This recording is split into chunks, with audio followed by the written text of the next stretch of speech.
Dans un instant, place aux muscles, aux vrais joueurs avec du football sur Mistral TV Dromardèche pour un match plein de surprises. Mistral TV.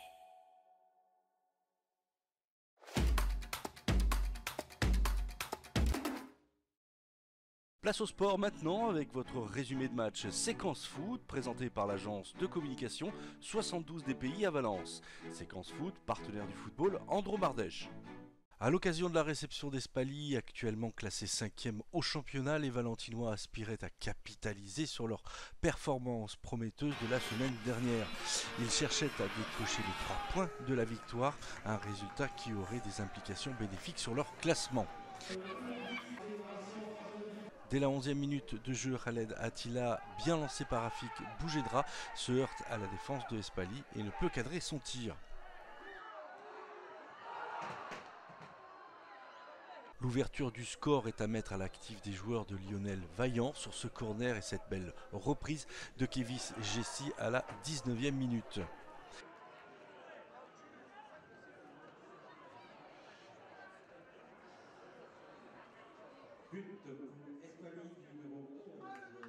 Espali se montre à nouveau dangereux à la 28e minute par Kevin Portal.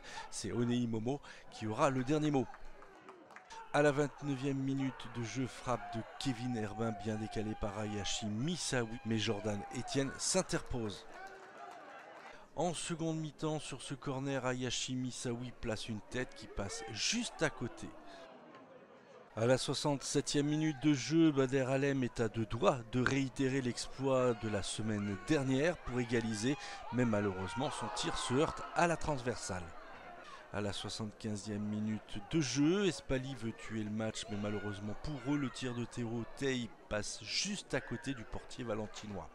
9 minutes plus tard, c'est au tour de Alexis 16 de se montrer dangereux par cette frappe bien stoppée par Onei Momo. À la 89e minute de jeu, Kevin Herbin tire ce coup franc bien stoppé par Jordan Etienne.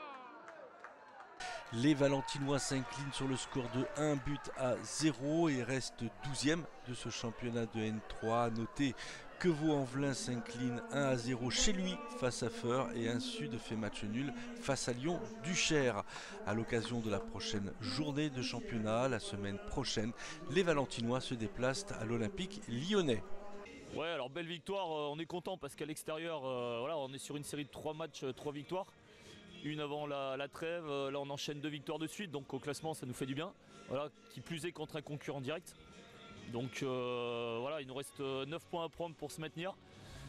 Donc on est plus que dans les clous, on est content. Voilà, venir jouer ici c'est jamais évident. Voilà, en plus sur un terrain qui est compliqué pour jouer au foot. Mais bon, on a fait le boulot. On reste dans notre objectif qui est le maintien. Voilà, on est promu, on vient d'arriver en N3, on découvre. Les garçons bossent, donc ils sont récompensés du travail. Et franchement, voilà, il nous reste 9 points à prendre sur 14 matchs, je crois qu'il doit nous rester. Donc on va faire le boulot pour arriver le plus vite possible à 30 points et qui sera synonyme, je pense, de maintien. Ce qui nous manque d'habitude. Alors déjà, on fait la première mi-temps, je ne l'ai pas aimé du tout, parce qu'on n'a pas mis l'intensité, on n'a pas mis l'abnégation qu'il fallait dans ce match-là en première mi-temps. Et on a fait une toute autre deuxième mi-temps. Et même malgré tout, en première mi-temps, on prend un but sur leur seul corner. Voilà. Et nous, il faut faire beaucoup de choses pour marquer un but et on ne les marque pas. Et l'adversaire n'a pas besoin de faire beaucoup de choses pour marquer, ça me dérange. Quand on voit ce qu'on a raté en début de match notamment. Voilà. Donc après, bah, c'est comme ça. Après, on fait une bonne deuxième mi-temps. Par contre, sur l'intensité, ça c'était très bien. Puis on a manqué de justesse. Après, on tape la barre. On manque vraiment de réussite. On n'a vraiment pas été en réussite sur cette partie encore une fois, on va dire. Mais ça pardonne pas. Voilà, moi, après on peut pas réussir les centres à leur place. Après le terrain était pas facile, mais on remercie quand même les services techniques de la ville et de Parquet Sport parce qu'il était jouable. Mais malgré tout, c'était pas facile sur les derniers gestes. Et on a manqué un petit peu de rigueur technique sur ces dernières passes. Et à la finition, on tape la barre. À chaque fois, le gardien fait l'arrêt. Voilà, donc c'est dommage par rapport à la deuxième mi-temps. J'ai pas du tout aimé la première sur l'intensité en tout cas qu'on y a mis parce que l'adversaire nous a pas dominé et encore une fois l'adversaire il a qu'un contre à la fin et il marque un but et nous il nous en faut beaucoup pour marquer donc j'espère que ça va tourner parce que les mecs par contre bossent bien. Voilà, on essaye d'essayer de rien laisser au hasard. Par contre cette première mi-temps on peut pas mettre manque d'envie pour moi sur cette première mi-temps et ça je le déplore. Pour le reste, la réaction a été bonne et ça n'a pas suffi. Voilà, donc on va continuer à travailler, mais je suis très amer et très déçu ce soir.